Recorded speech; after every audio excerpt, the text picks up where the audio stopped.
대화를 할 때 가장 경제적이고 효율적인 대화법은 어떤 것일까요? 5가지, 이거 꼭 익히시기 바랍니다. 안녕하세요, 조관일입니다. 오늘 방송은요, 우리가 대화를 함에 있어서 어떻게 하면은 가장 적은 노력을 가지고 힘을 덜 쏟고도 좋은 효과를 거둘 수 있을지, 그것에 대해서 말씀을 드리려고 합니다. 그래서 대개 5가지 정도로 모아가지고 이 대화를 할 때 이거 꼭 익히시라고 오늘 권하는 겁니다. 사실 대화라고 하는 것은 뭐 책이 수천 가지가 더 나와 있을 겁니다. 서점에 가보면 가장 많이 나와 있는 책이 대화법에 관한 책이죠. 그런데 그 각자마다 책을 쓰신 분들이 이렇게 하라 저렇게 하라 뭐 많은 방법을 가르치고 있습니다만은, 저도 대화법에 관한 책을 여러 권 썼거든요. 그런데 사실 따지고 보면은 그 안에 있는 내용 자체는 다 옳은 소리지만, 우리가 대화를 할 때에 책에 있는 내용을 기억에 떠올리면서 대화를 하는 사람은 사실 없습니다.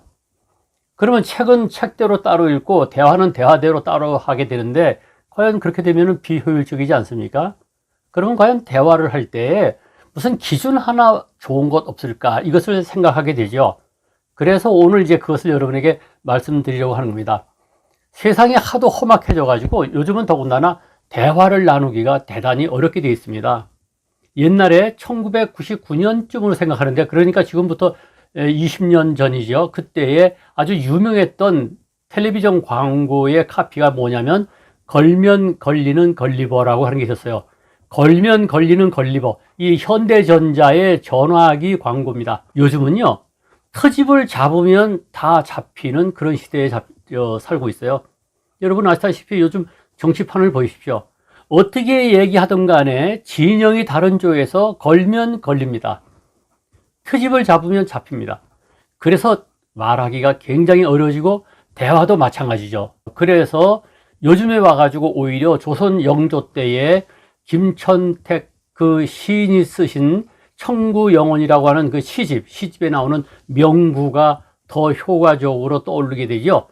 말로서 말 많으니 말 많을까 하노라. 정말 그렇습니다. 요즘은요, 말로서 말이 많기 때문에 말을 하지 않고 사는 게 좋은데, 반면에 또 대화를 많이 하라고 하지 않습니까?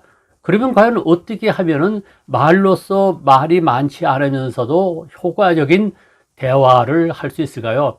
그것을 제가 여러 가지 책을 모아서 이렇게 분석하고 하다가 딱 내린 결론은 하나입니다. 그게 뭐냐면은 웃음으로 대화하라는 겁니다. 웃음으로 대화하라. 이게 어떻게 보면 싱겁게 느껴질 수 있죠. 웃음으로 대화하라.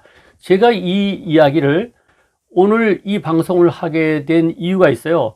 며칠 전에 제가 잘 아는 기자님하고 통화를 했는데, 그분하고 통화를 하면서 맞아, 이분 정말 대화를 잘하는구나, 감칠맛 나게 하는구나, 대화하는데 뭐랄까 기분이 좋게 하는구나 하는 것을 느꼈어요. 그전에도 그분하고 대화할 때마다, 전화할 때마다 그것을 느꼈는데, 이번에 전화로 하면서 아하, 맞아, 잊고 있던 것을 다시 기억해냈습니다. 그게 뭐냐면, 이분은요, 기자님으로서 뭐 하나 이렇게 턱 문제를 제시하거나 의문 나는 것을 물어보고는 제가 무슨 얘기를 하면요, 그렇게 잘 웃어요. 껄껄껄껄 웃습니다. 뭐 별 얘기 아닌데도 말이죠. 맞아요. 맞습니다. 이렇게 계속 웃으면서 추임새를 넣기 때문에 그분하고 얘기를 하다 보면요, 속에 있는 얘기를 다 드러낼 뿐만 아니라 대화를 나누고 나면 기분이 되게 좋습니다. 그래서 제가 그분하고 통화를 끝내고 난 다음에 맞다, 이거 정리해서 방송을 해야 되겠다 해서 오늘 웃음으로 대화하라는 것을 여러분에게 정말 권합니다. 이거 우습게 보지 마시고요, 정말 곰곰이 생각해 보세요. 웃으면서 대화를 하게 되면 어떻게 되느냐. 첫째는 이 웃음이라고 하는 것이 대화 효과가 있습니다.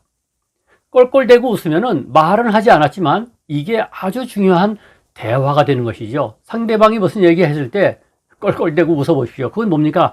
그래, 맞다, 재미있다, 당신 말이 옳다, 이런 의미가 되지 않습니까? 그렇기 때문에 대화 효과가 있다는 것이죠. 두 번째는요, 고무 효과가 있습니다. 고무 효과라고 하는 것이 무엇입니까? 이렇게 추임새를 넣어가지고 용기를 북돋우고 신바람 나게 해주는 맞장구 효과가 있다는 것이죠.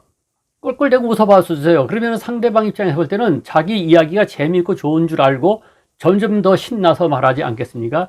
그래서 두 번째가 고무 효과가 있다는 것이죠. 세 번째는요, 분위기 상승 효과가 있습니다. 상대방이 무슨 얘기할 때 잘 웃어주면, 제 선배님 중에서도 그런 분이 있어요. 젊은 친구들하고 이렇게 어울릴 때 보면 그 어른은 말을 잘 하지 않아요. 그 대신 우리가 무슨 얘기하면은 별것 아닌 것 같고도요. 허허, 이 친구들 봐. 허허, 참 재미난 얘기 하네. 허허. 이렇게 허허대시는데도 불구하고 분위기는 점점 상승하고 그 나이 많으신 그 선배님이 계시는 것이 전혀 부담이 없습니다. 그래서 분위기를 상승하는 효과가 있다는 것이죠. 네 번째는 뭐냐? 호감 효과입니다. 이미지를 올려주죠. 어떻습니까? 웃는 얼굴에 침 못 뱉는다고 잘 웃어주는 사람 얼마나 이미지가 좋습니까? 그래서 이 이미지 상승 효과, 호감 효과가 있다는 겁니다. 그리고 다섯 번째가 뭐냐면 회피 효과라는 게 있어요. 회피 효과. 무슨 이야기냐면은 입장이 곤란한 것을 회피할 수도 있는 아주 좋은 이 방도가 웃는 겁니다. 제가 이 며느리를 이게 얻을 때의 이야기입니다. 우리 며느리가 저희 집안에 이제 혼사 이야기가 오고 갈 때 처음에 아들 녀석이 얘기하더라고요. 아버지, 이 여자친구가 있는데 소개를 하겠습니다. 그래서 제가 아직 며느리를 보기 전에, 며느리감을 보기 전에 물어봤어요. 그 아가씨가 어디가 이렇게 좋냐 그랬더니 저희 아들이 딱 한마디를 이렇게 얘기하는 거예요. 굉장히 잘 웃어요. 그래서 아니 웃는 것이 뭐 그런 것이지 잘 웃는다는 게 무엇인지 몰라서 그러니까 어쨌거나 그 이야기가 귀에 딱 박혔는데 실제로 처음 대면했을 때 느낀 것이 정말 잘 웃는구나. 이렇잖아요. 어른들하고 이렇게 마주 앉아 있으면은 이야기하기가 좀 버겁지 않습니까? 더군다나 처음 만난 사이에서 젊은 사람이, 어린 사람이 무슨 말끝마다 자기 의견을 다 이야기하고 나서고 한다면은 결코 좋은 인상을 줄 수가 없죠. 그런데 처음 만났을 때 제가 느낀 것이 정말 잘 웃는구나. 뭔 얘기하면 말이죠. 별것 아닌 것 같은데도 그냥 깔깔대고 웃고 아니면 빈 것이 웃고 잘 웃더라고요. 그런데 나중에 결혼을 해가지고도 보니까 집안에서 이 일가 친척들이 모일 때가 있잖아요. 명절 같은 때 저희 집이 제일 큰 집이니까 다 모입니다. 모이면은 우리 며느리가 서열로 보면 꼴찌거든요. 그런데 자칫 잘못하면은 그 어른들하고 어울려서 말이죠. 뭐 말창견하고 이렇게 저렇게 자기 주장을 하다 보면은 결코 도움이 되는 경우가 많지 않습니다. 뭐 어른들이 얘기하는데 거기 앉아서 이렇게 나서느냐. 이렇게 우리 같은 꼰대들은 그렇게 생각하거든요. 그런데 우리 며느리 보면은 그냥 저 한 구석에 앉아서 무슨 얘기하면 깔깔대고 웃고 그냥 웃어 넘기더라고요. 우리가 그런 얘기 하죠. 야, 웃지 마, 정들어. 그렇습니다. 웃어준다는 것은 사람으로 하여금 정이 들게 하는 겁니다. 그래서 이 웃음은 대화에 있어서 입장 곤란한 것을 그런 경우에야 회피할 수 있는 효과가 있습니다. 예를 들어서 이런 경우도 있죠.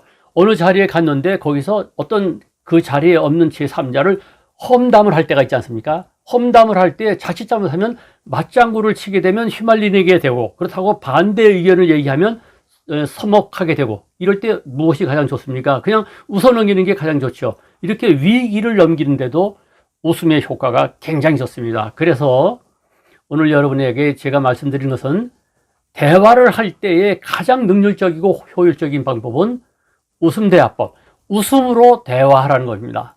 대화할 때 많이 자주 웃으라는 겁니다. 그렇다고 계속해서 웃기만 하면요 성의가 없죠. 중간에 짧은 말을 맞아요, 재밌네요, 그렇습니다 이렇게 추임새를 넣어가면서 웃음과 섞어서 대화를 나누면 결코 요즘같이 어려운 때에 걸면 걸리지 않고 트집도 잡히지 않으면서 아주 좋은 대화 상대가 될 수 있습니다. 원래 이 웃음이라고 하는 것은 대화에 있어서 아주 고도의 전략적 선택이라는 것을 잊지 마세요.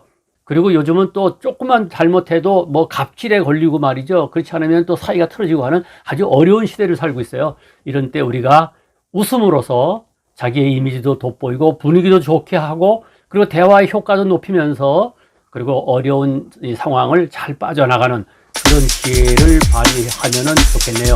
웃음 대화법 반드시 익히시기 바랍니다.